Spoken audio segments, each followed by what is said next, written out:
ಚೆನ್ನಾಗಿದ್ದೀರಾ? ಇವತ್ತು ನಮ್ಮ ಸ್ಕೂಲಲ್ಲಿ ಫ್ಯಾಕ್ಟರಿ ರಾಜ್ ಕಾಂಪಿಟೇಷನ್ ಇತ್ತು. ನಾನು ಕಿತ್ತೂರು ರಾಣಿ ಚೆನ್ನಮ್ಮ ಆಗಿದ್ದೆ. ಏನದು ನಾನೇ ಹೆಂಗ್ ರೆಡಿ ಆಗಿದ್ದೆ, ನಾನೇನ್ ಡೈಲಾಗ್ ಹೇಳಿದೆ ನೋಡೋಣ ಬನ್ನಿ. Good morning all, my name is Sumedha. Today I play Kittur Rani Chennamma. She was brave queen of Kitturu who fought against the British to protect her kingdom in India. She was one of the first women freedom fighter in India history. Now I tell famous dialogue. ಏನು ಕಪ್ಪ, ನಾವು ನಿಮಗೆ ಕಪ್ಪ ಕೊಡ್ಬೇಕೆ? ಕಬ್ಬು ತಿನ್ನೋ ಬಿಟ್ಟ ತಪ್ಪಿಗೆ ಕೂಲಿಯನ್ನು ಬೇರೆ ಕೊಡ್ಬೇಕೆ? ಏಕೆ?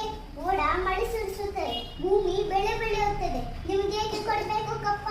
ನಮ್ಮವರಿಗೆ ಬಿತ್ತೀರಾ, ನೀರು ಹಾಯಿಸಿ ನಾಟಿ ನೆಟ್ಟಿರಾ, ಹೊರೆ ಹೊತ್ತೀರಾ, ದನಿದವರಿಗೆ ಅಂಬಲಿ ಕಾಯಿಸಿ ಕೊಡ್ತೀರಾ, ನಿಮ್ಗೆ ಏಕೆ ಕೊಡ್ಬೇಕು ಕಪ್ಪ? ನೀವೇನು ಅಣ್ಣ ತಮ್ಮಂದಿರೇ ನೆಂಟರೆ ದಾಯಾದಿಗಳೇ, ನಿಮ್ಗೆ ಏಕೆ ಕೊಡ್ಬೇಕು ಕಪ್ಪ? ಬ್ರಿಟಿಷರೇ, ಭಾರತ ಬಿಟ್ಟು ತೊಲಗಿ. ಜೈ ಹಿಂದ್. ವಿಡಿಯೋ ನೋಡಿದ್ರ ಫ್ರೆಂಡ್ಸ್?